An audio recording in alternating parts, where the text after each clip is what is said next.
This is Programs Podcast number 63, and today we're looking at the influence of a front wing on an F1 car on the wheel aerodynamics. And to do that, we're looking at a paper called The Influence of Front Wing Pressure Distribution on Wheel Wake Aerodynamics of an F1 Car. So the main difference between an F1 car and a regular car is that, well, they all have wheels, but the F1 car, the wheels have to be exposed. So they say here that one of the governing rules of F1 dictates that all four wheels of the car must be exposed. And this is a major difference between F1 cars and regular cars because wheels are a major contributor to drag and also just aerodynamics in general.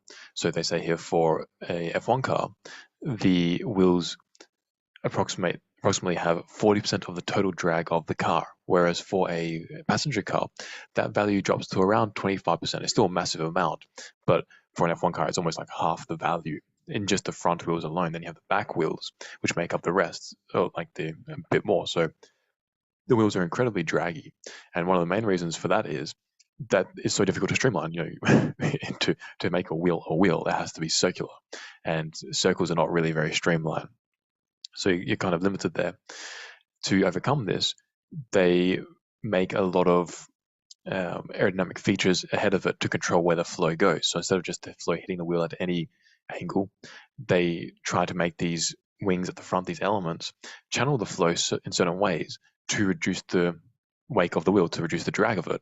And this is what this paper is about. It's investigating how these front wings, particularly with the new rules, which we'll discuss, affect the aerodynamics of the wheels and if that's good or not.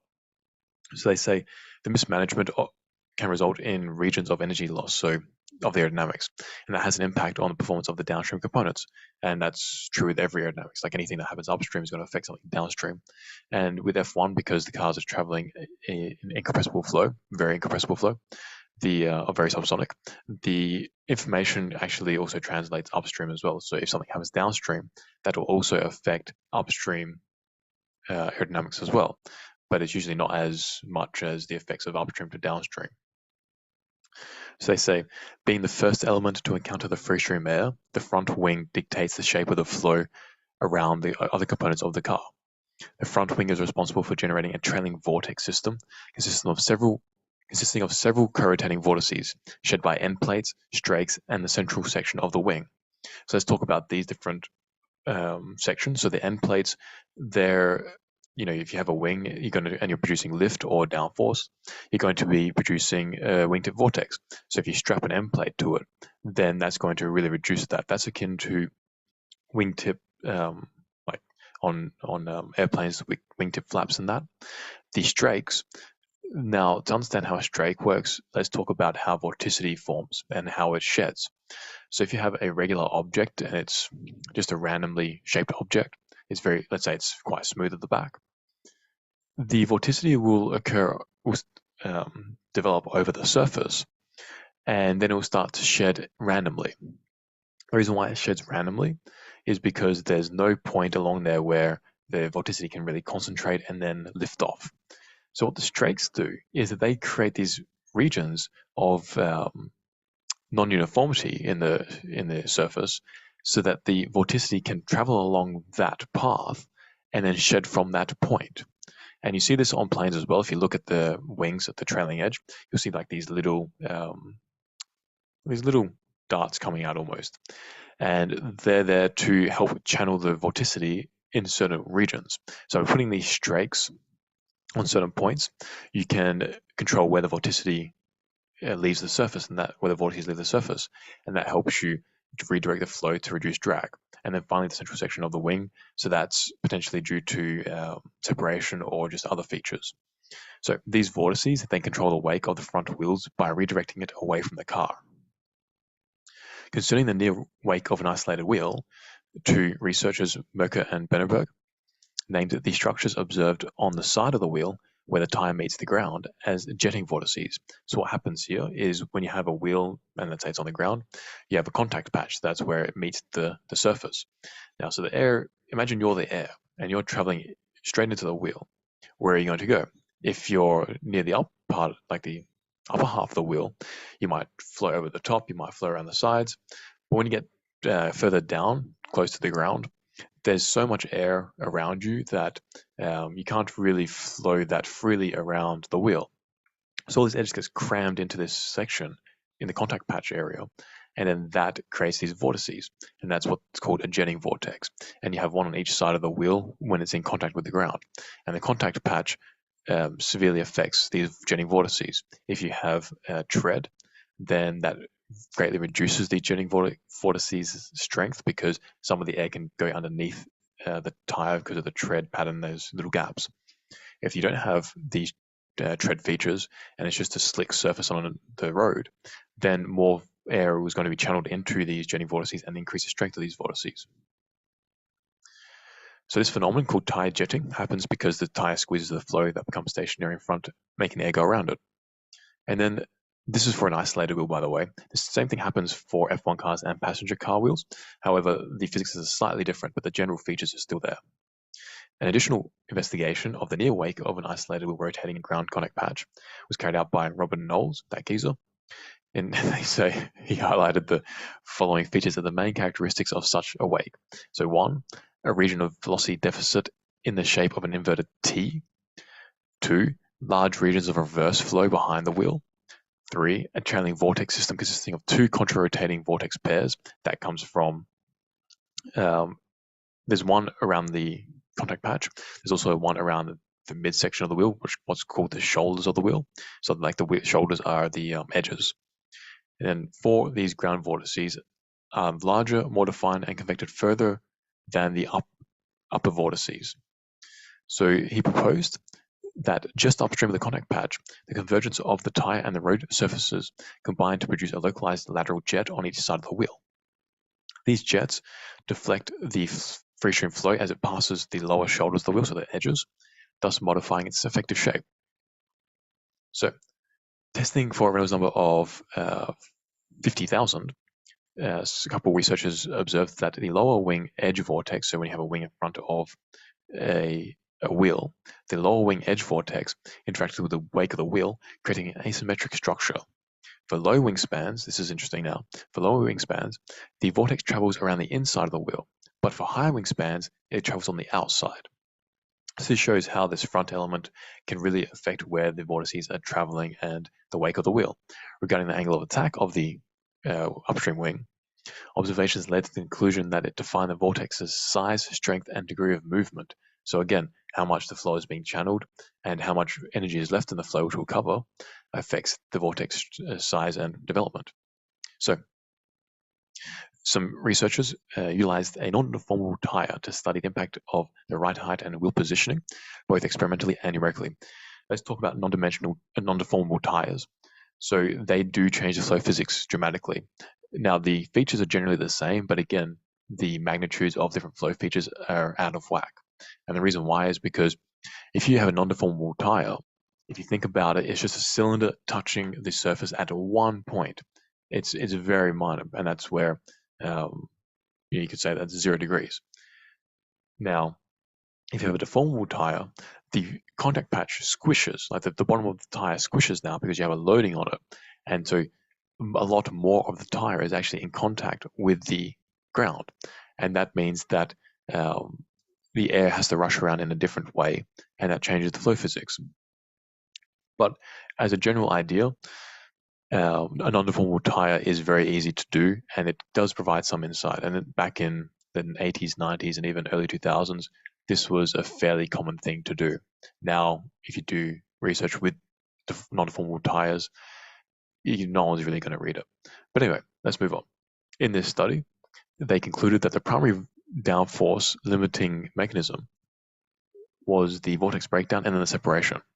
So the channeling effect, which created these jetting vortices, allegedly enhanced by the wheel rotation,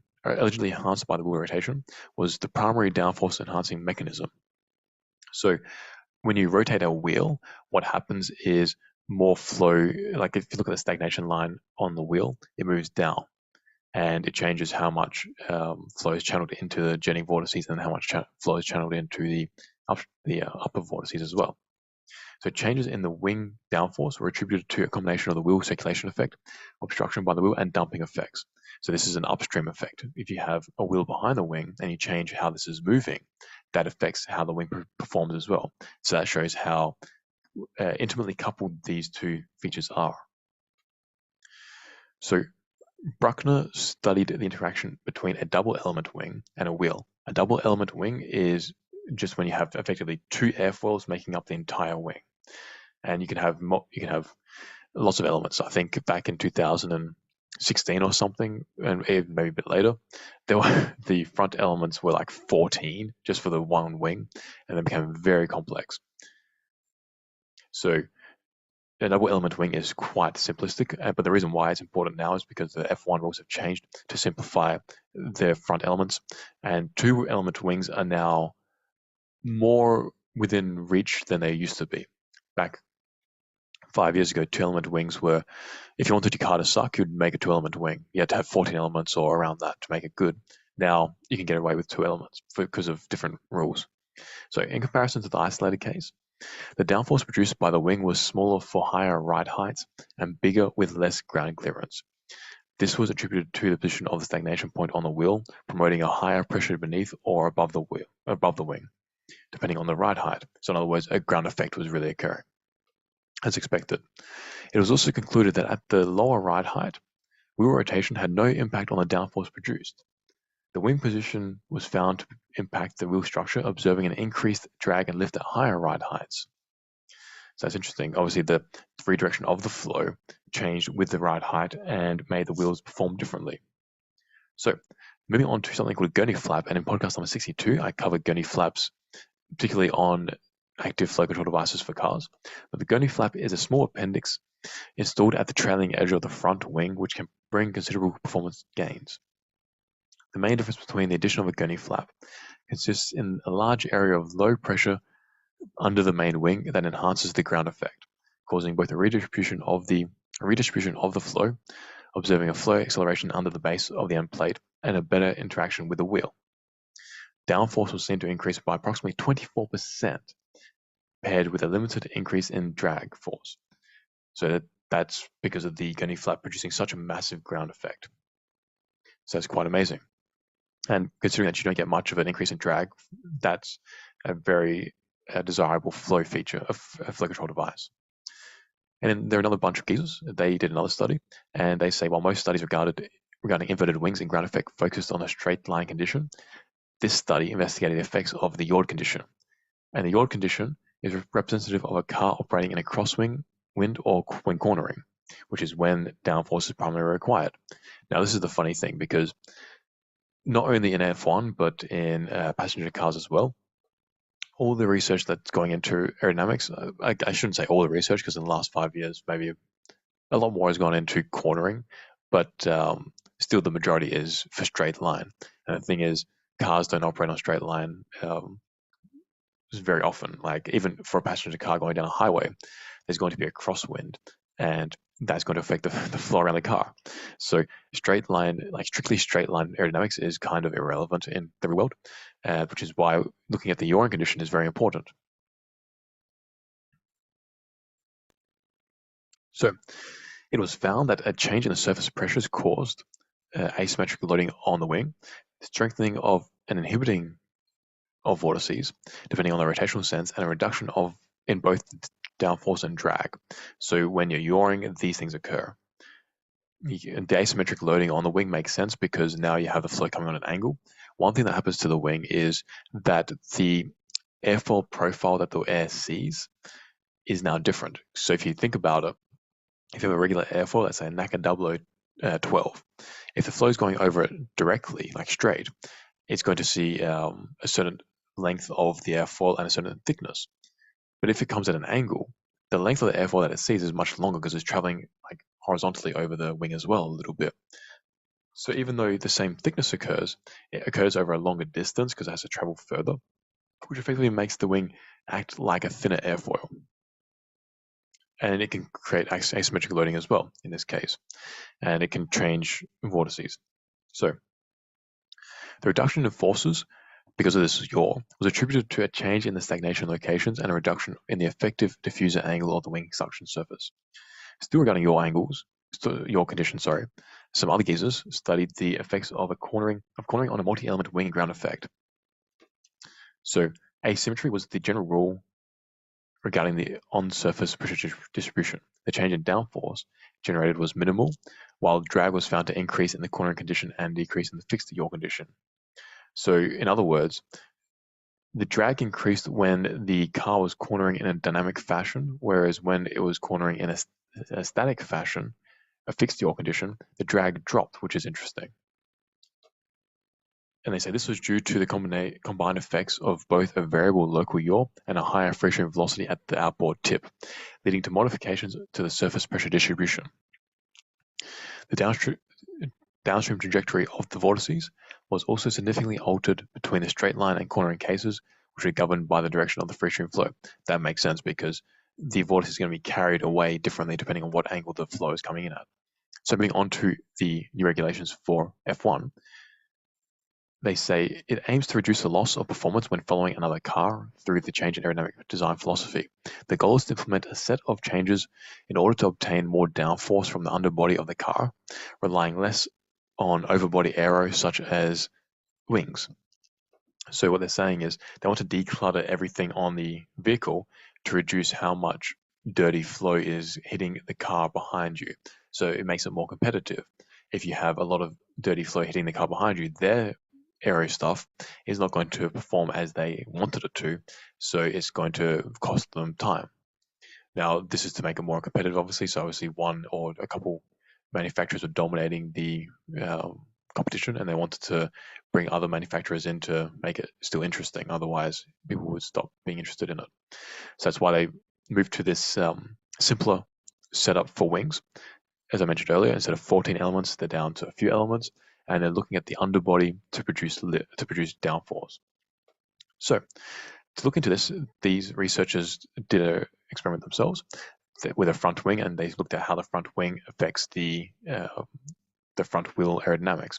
So the front wing composed of a main plate and two individual flaps, and the main plate has a chord of 25 centimeters. The first flap has 14.8 centimeter chord, and the second flap has a chord of 11 centimeters. So they get successively smaller and they get tilted at different angles. The second flap is the only one that can rotate around an imaginary axis. So that can change the overall angle of attack of the entire wing. Now, this is an important point to note. The wheel rim is covered, resulting in no cross flow through the wheel. This is important because it affects how the flow goes around the shoulder of the wheel, so that the edge of the wheel, and it affects separation patterns over the wheel. So this is not necessarily inaccurate. It just means that it's not applicable to every vehicle out there. Only vehicles with either very small openings for their rims or no openings at all. For the ones that have significantly open rims, for example, if you look at a Lamborghini car, for example, their rims are very open usually and very aggressive looking. That changes the aerodynamics dramatically. So this is just for a closed rim. So components such as brake ducts, wheel hubs, tire deflectors, suspension, and underbody were not considered. So that's, again, very massive simplifications. And have the geometry here of their wing, where, as I mentioned, they have the main wing and they have the two flaps behind it, and they have an end plate connecting all three. And interestingly, the trailing edge of each flap is curved, and it gets more and more curved as you go to each flap downstream. So going on to their results, they had a bunch of different measurement planes, and they non-dimensionalized the free stream velocity. It was 50 meters per second, and they are now just making that the non-dimensional parameter. And that's good because it means that you can just compare things very easily. So they say in Formula 1, it is common practice to examine the complex flow structures with a total pressure coefficient analysis. The total pressure coefficient is a non-dimensional parameter which translates to the energy of the flow relative to the car. Now, this is a really important point because I remember giving a lecture once to some master's students who were learning about F1 cars in general, and I brought this point up. I had a picture of an F1 car, and I had a few planes going through with different total pressure coefficients plotted on there, and I asked them, why is this important? Like, why do we care about the total pressure coefficient? And it was a good discussion. They they learned a lot out of it, I think. And the reason why the total pressure coefficient is so important is because it tells you how much energy is left in the flow. It also tells you how much energy you've taken out of the flow. So if you have the plane upstream of the entire object, the CPT is going to be 1, or whatever value you want. It's going to be 1 though.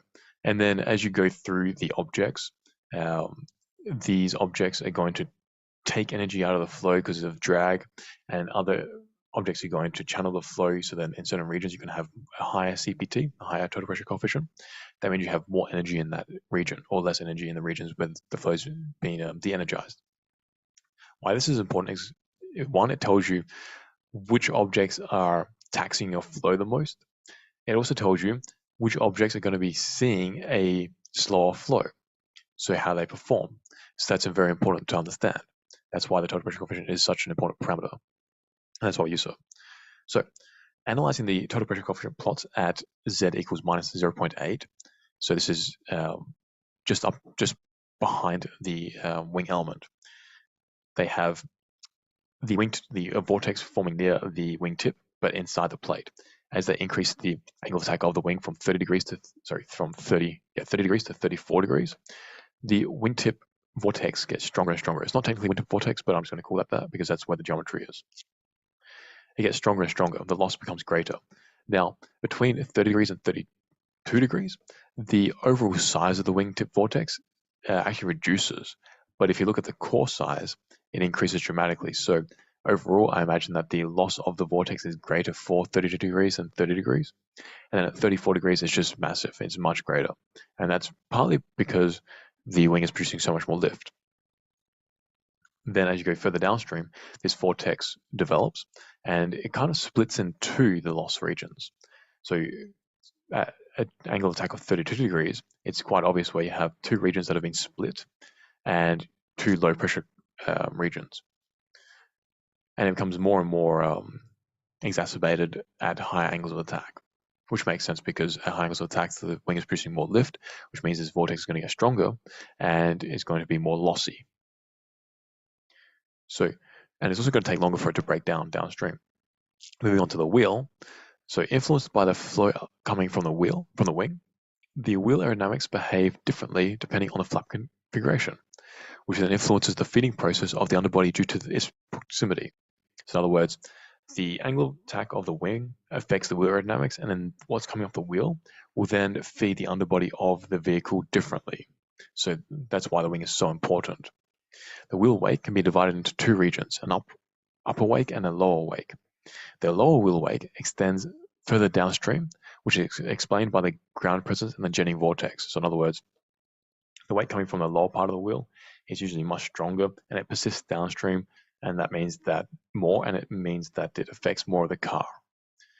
So at a plane of minus 2.1, which is very downstream, it's like an entire wheel diameter downstream, placed where the intake of the underbody would be, the wake coming from the wheel is generally about the same size for both the 30 degrees and 32 degree configuration. That said, the latter sees the lower wake more to the side, disrupting the area of intake more. So in other words, at 32 degrees, for some reason the wake in the lower part of the region of the wheel gets pulled towards the car more than at 30 degrees. And that's going to affect the intake for the engine and the rest of the aerodynamics more.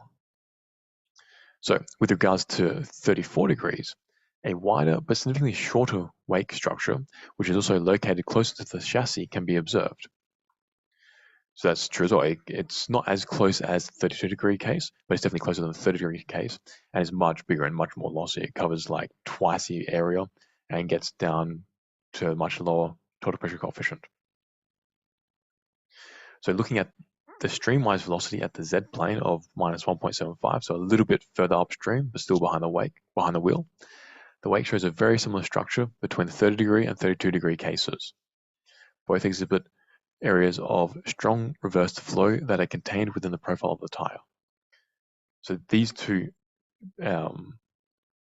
configurations produce the quintessential aerodynamic wake for a long tire. Even though the wing has affected the wake a little bit, you still get a very similar case if you didn't have any wing.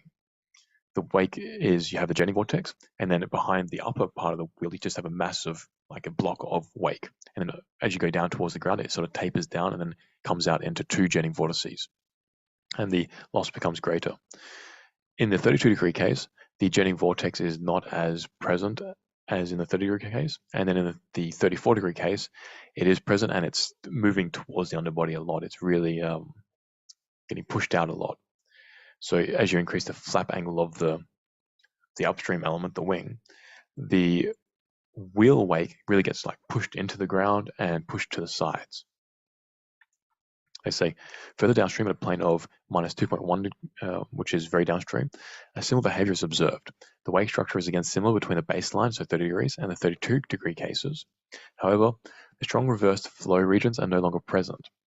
The containment of the wake structure within the profile of the tire may be an explanation for the lack of advection of the reversed flow downstream of the wheel. So as you go downstream, the wakes break down, but the wake in the lower part of near the wheel, in the lower half, still persists because that's the stronger part anyway. And this jetting vortex is still a menace. It's a menace to society. And as you increase the angle of attack of the front wing, the same trend occurs where the lower part of the wake really gets pushed out and it gets to the underbody and persists more downstream than the upper part. So with regards to the angle of attack of 34 degrees for that configuration, the wake is rather different. Observing a fairly large area of downwash behind the central region of the wheel, this observation goes to justify what was seen in the streamwise velocity analysis. Because as the separation points moves rearwards, the downwash generated in the central region of the wheel wake increases incrementally, leading to the resultant wake that is closer to the ground, shorter and further apart. So let's just talk about this in English. They're saying as you increase angle of attack, the wake for the lower half just becomes much greater and stronger, and it persists downstream and really fans out a lot more and covers more of the body. So a more aggressive upstream wing is not necessarily good for the wake of the wheel and then for the rest of the body. So let's move on to the conclusion. So before I go any further, I just want to say to make sure to like and subscribe this. It really helps us out.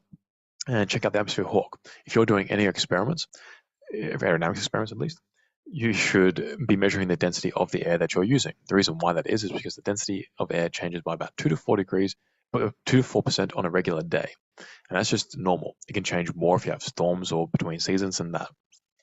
So that means that 2 to 4% error is persisting throughout your entire experimental campaign. And then if you want to use that data to validate your CFD, it then gets even worse because now your CFD are using a different density to what you think you're using. And then you're going to get a lot of errors there. So make sure to pick up the Atmosphere Hawk, link in the description, and let's continue with the conclusion here. So finally, as one of the primary downforce limiting mechanisms, the vortex breakdown occurring underneath the wing has considerable repercussions on its performance. Further downstream, wheel wake management is also impaired, as only a coherent vortex could significantly influence and laterally contain the wake coming from the wheel. The pressure increase provided by the stagnation point at the most upstream location of the wheel is greater than that which may be obtained by increasing the angle of attack, explaining why the flap configuration has little to no influence on the upper edge vortex. However, comparing the up and low parts of the wake, the latter extends further downstream, which is explained by the ground presence and jetting vortex. So you have just a much stronger wake in the bottom half, and that's persisting downstream. As the separation point on top of the tire moves rearwards, the downwash increases incrementally, which explains the higher wheel drag and also leads to a resultant wheel wake that is shorter and further apart. The delay of the separation point is a consequence of the increased upwash produced by the more aggressive flap configuration. The strong regions of reversed flow observed behind the wheel were no longer present further downstream. The containment of the wake structure, within the profile of the tire may be the explanation for this lack of advection regarding the reverse flow. Finally, when compared to the downforce fluctuations, higher drag force fluctuations are detected. This occurrence was attributed to the proximity between the regions of instability, so the vortex breakdown, and the wing's trailing edge. So that's the end of this podcast. Make sure to like, subscribe, and check out the Atmosphere Hawk, as I mentioned earlier. Links in the description. Peace out, amigos.